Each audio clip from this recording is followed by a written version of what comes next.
10월 3일 볼게요. 대표이사 최세연의 가정집에서 사용하려고 냉장고 한 대를 부가세가 포함되어 있고 저3상사로부터 사옵니다. 그리고 본인 이 회사의 명의로 전자 세금계산서를 발급받았습니다. 자, 매입이고 세금계산서인데 매입세 공제가 되겠습니까? 대표자 집, 가정집의 개인적인 용도로 쓰는 거니까 매입세 공제가 안 돼요. 54번. 품목은 냉장고. 수량 있고 단가 없으면 그냥 550 부가세가 포함됐대요. 조심하셔야 되겠네요. 500 거래처 걸고 전자 찍고 불공제가 되는 사유를 골라달래요. 여기서 사업과 관련이 없는 지출이죠. 2번 선택하시고 이것도 마찬가지로 우리 급수에서 다루지 않는 메뉴지만 자격시험 답안에서 요구하고 있으니까 해당 내용을 선택하시면 되겠네요. 대금은 당좌수표를 발행했대요. 혼합. 자, 그래서 이제 대변이 당좌 예금인 걸 알겠는데 그럼 이런 경우는 이걸 뭐라고 하느냐? 원재료 사온 건 아니겠죠? 회사에서 쓸 냉장고였으면 이게 매입세액이 공제가 되고 비품일 텐데 대표자 개인적인 용도로 쓰면서 회사 돈을 나가는 거죠. 그래서 여기 친절하게 가지급금으로 쓸 거 이렇게 돼 있는데 이건 지금까지 내가 배웠던 가지급금이 아니네. 이 내용은 여러분 급수를 좀 넘치는 거니까 친절하게 가지급금이라고 나오면 하고 그 다음에 이 가지급금의 거래처는 이제 대표자인 거예요. 최세연. 자, 이런 현상이 아니지. 이런 개정 과목은 왜 갑자기 쓸까? 이런 얘기인데 이거는 이제 법인세법에 대한 얘기를 알아야 되거든요. 그러니까 이런 문제를 내면 안 되는 거죠, 원래. 그리고 이제 지가 이렇게 하라고 그랬으니까 하기는 하는데 이런 거예요.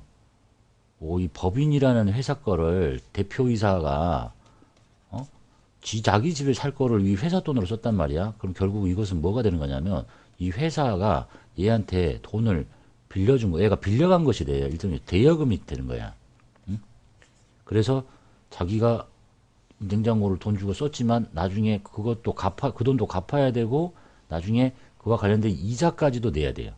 그런 걸 보고 가지급금 인정 이자라는 명칭을 쓰거든요.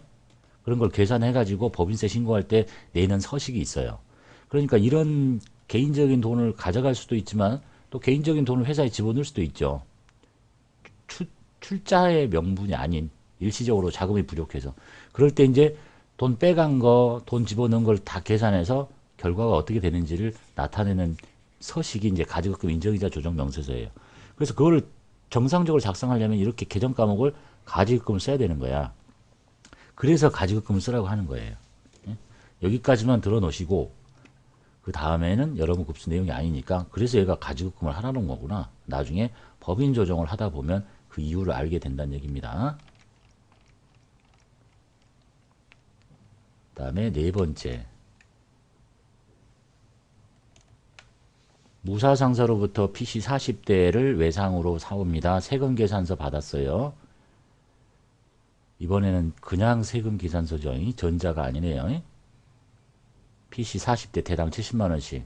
그런데 이거를 인근 대학에 기증할 거야. 본 거래는 업무와 상관이 없어요. 그래서 매입세 공제되지 않습니다. PC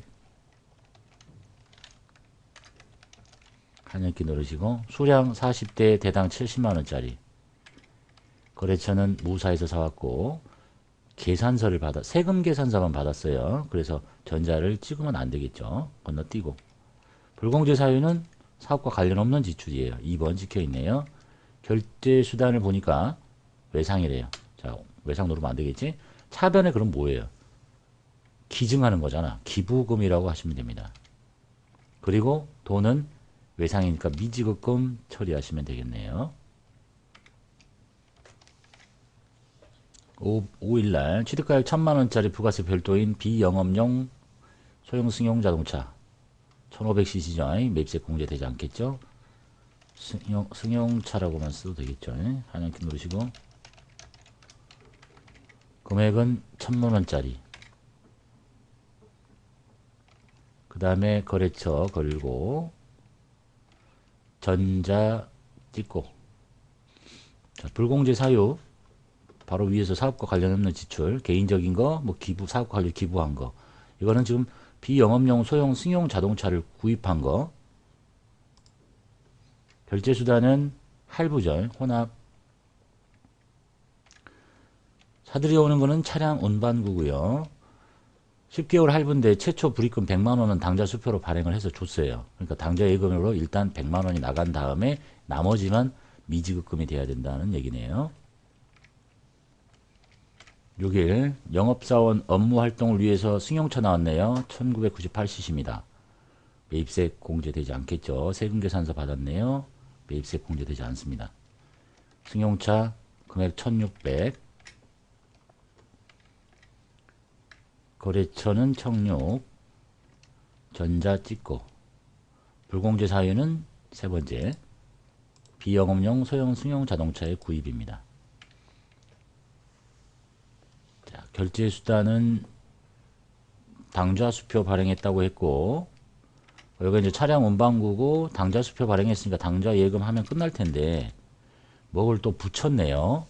차량을 인수하는 시점에서 취득세, 번호판 부착, 수수료 등 40만 원을 현금으로 줬고 하나의 전표로 만들래. 차량 취득하는 시점에서 부대 원가가 생기면 차량의 원가에 가산을 해야 되겠죠. 여기다가 한꺼번에 하려니까 자, 그래서 어떤 사람이 이런 질문을 하고 있더라. 여기서부터 40을 붙여야 되는 거 아니냐? 그렇지 않아요. 여기는 부가세 신고 안 됐잖아. 세금 계산서에 있는 내용만 치시면 돼요. 그런데 이제 추가적인 이 부수적인 거래가 생겨서 여기에 분계가 바뀌는 거지. 원래라면 이 거래는 다 세금 계산서와 별개의 거래인데 시험문 출제하기 위해서 붙이라고 하는 거니까. 그래서 여기다가 40을 더 붙여야 돼요. 차량의 원가에 가산해야 되니까. 그럼 이제 1,800만 원짜리가 되는 거지. 그리고 대변에 현금으로 40을 추가로 더 주는 회계 처리를 하나 같이 갖다 붙여라. 이런 얘기가 되겠습니다. 7일 비영업용 승용차 1800cc 사고 났어요. 엔진 교체합니다. 그리고 세금 계산서 받았습니다. 매입세 공제 안 되겠죠? 엔진 교체 또는 뭐 엔진 편한 대로 쓰시면 돼요. 450 거래처 7번째 전자 찍고 불공제 사유는 비영업용 소형 승용 자동차의 유지 비용이에요. 한번 혼합 누를게요. 차를 고쳤는데 자본적 지출에 해당하는 것이래요. 그럼 여기를 뭐라고 해야 되겠어요? 차량 운반구 하라는 얘기겠지. 대변에 당좌 수표 발행은 당좌 예금의 감소. 8일 대표이사 영업용으로 사용하는 법인 소유 차량입니다. 부품을 교환합니다. 배기량 2000cc죠. 매입세 공제 안 되는 차입니다. 차량 유지비 88만원 부가세 포함됐습니다. 세금 계산 받아왔습니다. 매입세 공제 안 됩니다. 이때 카드 쓴 거는 아무 상관없는 거예요. 결제 수단이 카드라는 얘기니까 여기다가 부품이라고 편한 대로 쓰시면 됩니다. 교환비 금액이 88만원이 부가세 포함됐으니까 80만원에 8만원 거래처 용팔 전자 찍고 불공제 사유 세 번째 비영업용 소형 승용 자동차의 유지비용 혼합 눌러서 차변에 차량 유지비라고 써있죠. 차 고쳤을 때 대표이사 차예요. 800번대의 차량 유지비 대변에 카드 결제 있죠. 미지급금 그리고 이 미지급금의 거래처는 카드사 갈아 끼워 주셔야 되겠죠. 9일자 연구상사에서 직원 출장용으로 임차를 했습니다. 차가 배기량이 2000cc예요. 1000cc 초과되면 매입세 공제 안 돼요. 세금계산 받아갔네요. 불공제 승용차 부가세 포함됐습니다. 30에 3만 영구 전자 찍고 불공제 사유 세 번째 비영업용 소형 승용 자동차의 임차 비용이에요. 현금 지급했죠. 차를 빌렸으니까 직원 뭐 공장이란 말 없죠. 그럼 800번대에 임차료를 쓰시면 돼요.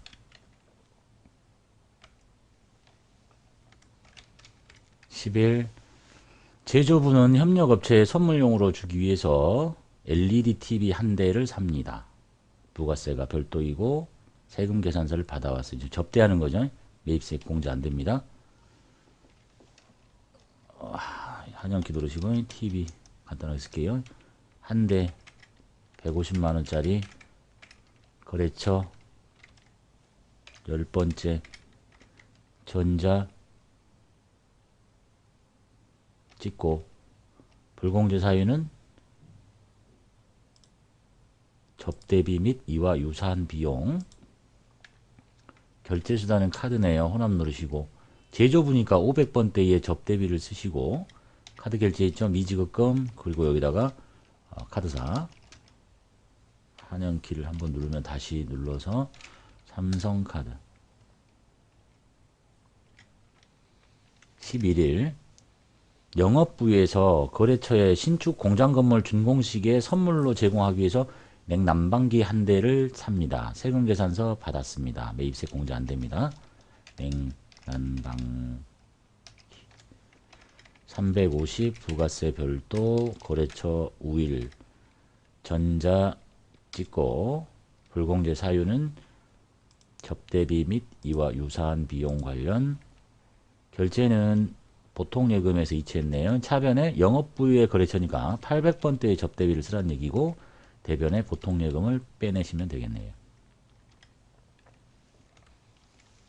12일 공장 신축용 토지를 취득하기 위한 등기 대행 용역을 진위상사로부터 제공받고 수수료가 부가세가 별도인 160만원이 당사의 당자수표를 발행해서 지급합니다. 세금 계산은 받았어요.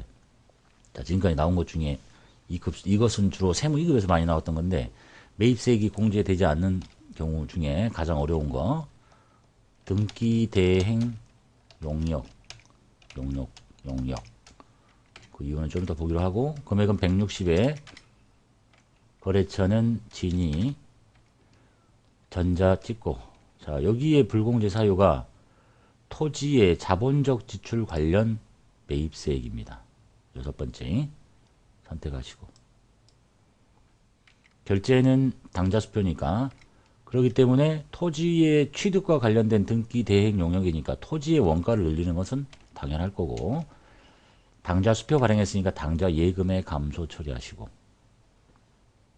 윗급세에서 많이 나왔던 건데 나왔으니까 해설 한번 볼게요.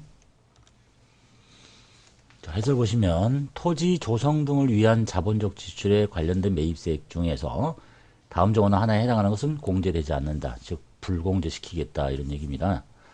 토지의 취득 및 그 땅을 사기 위해서 또는 산 땅의 뭐 형질을 바꾸기 위해서 토지의 성격을 바꾸기 위해서 공장 부지 택지 조성 등에 관련된 매입세액은 지금 토지가 면세인 거죠. 이 면세와 관련된 토지를 취득하거나 형질 변경 이런 택지 조성 등에 관련된 돈이 들어갔는데 즉 땅 사가지고 여기 땅을 어떻게 다지고 이런 거 매입세 공제 안 된다. 그 다음에 건축물이 있는 토지를 취득해서 그 건물 건축물을 철거하고 토지만을 사용하는 경우에 그 철거하는 건축물의 취득 및 철거 비용 즉 여기에 건물이 있는데 이걸 샀잖아요. 이걸 철거하고 땅만 쓸 거래. 요 취득 금액과 이거 철거하는 비용 다 매입세 공제하지 않겠다 이런 얘기네요. 불공제 즉 토지가 면세이기 때문에 그러기도 하고 토지의 가치를 현실적으로 증가시켜 토지 취득 원가를 구성하는 비용 이것도 공제하지 않겠다. 그래서 이 경우가 토지의 취득과 관련된 매입세액이죠. 땅 사기 위해서 어떤 부동산 용역을 공급받았다고 보시고 등기 대행 용역도 마찬가지니까 그게 나온 것 중에 가장 어려운 불공제라고 보시면 되겠네요.